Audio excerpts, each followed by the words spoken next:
Hey everybody, Alan Brocken here, back with another just thought-provoking thing, something I was chewing on today. And it's kind of a weird thing, but I think it's worth noting. Like I had a really interesting experience. Now, as you can see, my background, what you see when I'm on a live, is kind of the spoils of my misspent youth. I got a bunch of cool Star Wars stuff here from when I was a kid. I've got my cool dad trophy from my daughter. I got this screen behind me that I can put different stuff up. So I got my latest book, Logan versus the Hateful Strawberries. I got stuff like that. There's a really cool Cade 6 statue back there that I got from my gamer friends on my 50th birthday. A lot of just, my favorite things. Like a lot of my favorite things are just kind of here. Now, granted, like during the day when I have my day job, I don't throw up my books or anything. But more often than not, you'll see a corporate logo. You'll see something that's sort of representative of whatever I'm talking about in that screen, because I kind of put it there specifically to be an alternate like screen sharing thing, right? Like it's kind of a neat thing to have anyway. But before I had that, I had posters. I had different stuff up there. And the whole point is this space wasn't meant to be where I conduct work, so to speak. Like I created this space as my home office before COVID. It's actually pretty cool. My kids, my dad was passing away. And while I was gone, while he's passing away, my kids came in and like repainted the space, put the textured walls in. Sometimes you can see the Star Wars light wall back there. My son made that. And it was just a really nice thing that my kids did for me in a tough time of my life.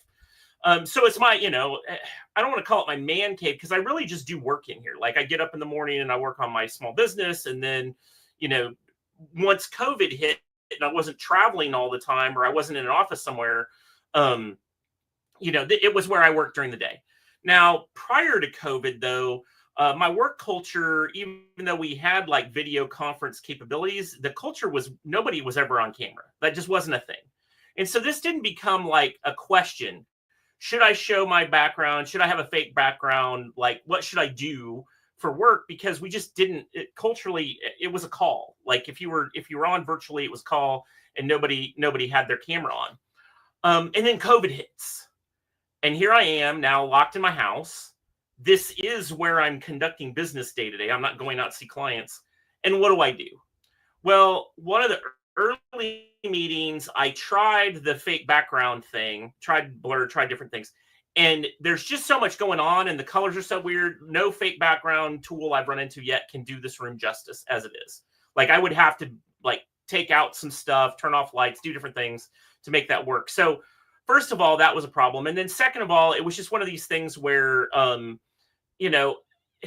I would say, what was it? It might have been, I'd been in a bunch of internal meetings and nobody really said anything about it. So I was like, well, if nobody's going to say anything about it, like some people in my team had seen it because we'd been on video talking, but it really wasn't a big thing. Like I hadn't spent time with customers and all that. Well, then, and again, I was having this issue at the time where the background just didn't work. Like it would cut my head off. It was just a bad experience. So one day I chance it. We go on a client meeting and we're meeting with a client who did not want to meet with my company. The like chief decision maker, the CIO type person had no interest in talking to my company. But because it was a big bid, it was a big RFP kind of thing, they made this person show up. Okay, so my understanding was this is the first meeting this person has been to with my company in a couple of years. And I have no idea what the background was. I just know this guy wasn't there. And the funny thing about this meeting is as soon as he gets on the meeting, he all of a sudden does this. And like most of the meeting, he's kind of way up in there. And we get to the very end. And this meeting, he was somebody that at the beginning, like at first he tried to beg off and say, I'm really busy. I'm going to have to cut this short, but you can go ahead and present. But he spent a good bit of his thing all up in the screen. And I get the distinct impression he's trying to figure out what's in my office. And so at the very end of the call, he asks me a couple questions about the stuff in my office. And I'm like, well, that's shocking, right? Like this guy that hates us would never talk to us. Suddenly he's talking to us about the stuff in my office. Now I realize that doesn't work in all situations. There are many people that would look at this and think I'm completely unprofessional and a child. But I think I held myself well in the presentation also, that like, okay, this guy is a super nerd. He's the smart guy in the chair. I can trust him because obviously he's a Star Wars guy. He's got to have some kind of brain. I don't know. I don't know what the connotation is necessarily, other than to say, this is authentic. This is me. Like, this is, I like this. It's my favorite stuff. It's my favorite stuff from when I was a kid. And like, if you want to ask me questions about it, I'm more than happy to chit chat. And we end up in a lot of calls where in the first 5 minutes of the call, there's nothing to talk about. So it's nice just to talk about stuff in my office. So anyway, to kind of put a pin in that last story though, the next time we meet, because in the first meeting, you could see his background, but it was just empty shelves. The whole space was empty. Next time we meet with this guy a month later, and I do my big presentation on, what we're trying to sell, in the upper corner of his shelves, he has a bunch of Star Wars guys. And so the whole thing was, in the end, we won that bid. Like, we started out in a negative hole and turned it around and ended up winning this very large contract. Now, it's not because of the Star Wars stuff. I think it was because that shocked him enough to at least listen. Like, he came into the thing completely unlistening, and then we did the thing. So I think the big thing here is authenticity is king. It doesn't matter if you like Star Wars. It doesn't matter if you like golf. Like, if this is you, as long as you're not, you isn't super patently offensive. Like, if you have swear words in your background or things like that, or, you're super political and you're in a business situation, that might not fly. But if you've got stuff that's pop culture, if you've got stuff that's a nice pastime, things that other people can connect with, there's no reason not to just be yourself, right? Like that you should just do. And so to me, and I've had great conversations. Like, I make a point to look at what's in people's background.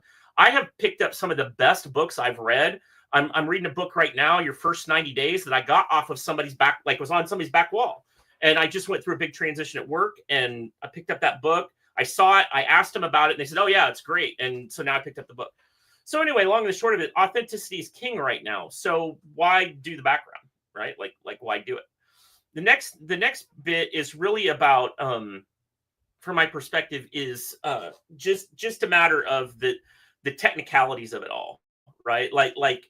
I did mention kind of the water cooler talk. Huge benefit for that, right? This is a great way to get to know people. If you ask them about what's not in their virtual background, or even where they're at, sometimes they're just in an interesting place, right? And so like I don't put on a background unless there's, like I said, if there's something that could be like patently offensive, then I'll put a background in that scenario when I'm traveling. But for the most part, like, it turns into a conversation piece, right? Like, it's water cooler talk. And then I think the last bit is just the technology of it, right? Like, I have been on so many virtual I had a period where my laptop camera got an update of some sort, and it put a background in that I couldn't get rid of, and it just wiped out my hair. So I was weirdly bald where the top of my head disappeared, right? And there was nothing I could do about it. So I also just think, from a technology perspective, it's a bad look, right? If unless it's a very perfect cutout of you, unless it really represents you well, I feel like it's a bad look. And so, yeah, I agree. Some of you are going to come back in the comments and say, yeah, but I would think that's super unprofessional. You have toys, you're an adult, or whatever. Like, I think that's all fine. Like, you've got to do what's authentically you. But I still would argue that if you're very buttoned up and typed together, then just make sure that you've got a very nicely designed background. Like what is the, nice stuff that you think is nice? Because in the end, that whole water cooler thing, I think, is super important. There's just so much camaraderie you can build with people. I ended up with building a friendship with somebody because of this, that they sent me some really awesome memorabilia that they weren't a Star Wars fan, but they had it. And they're like, "You're a fan, here you go." And I've also kind of gone the other way. I've had some stuff that I've sent to people because, hey, I know you're a fan of that and I'm not, but I have this thing, here you go. So all I'm saying is it's a great way to connect to humans. And so you just got to do the thing. Like, if this is what if Star Wars is your deal, do Star Wars. If you like fishing, do fishing. If you like sewing, do sewing. I think one of the coolest other offices I know of is actually my daughter's, because her and I are on calls periodically because we're different places and whatnot. And her office is like a crafting room, and there's really neat stuff in the background. I get to talk about it all the time. It's great. So anyway, long and the short of it is I don't use fake backgrounds unless I absolutely have to, because I just feel like it's more authentic to just be yourself. It's better water cooler talk, and the technology's still not perfect. So catch y'all next time.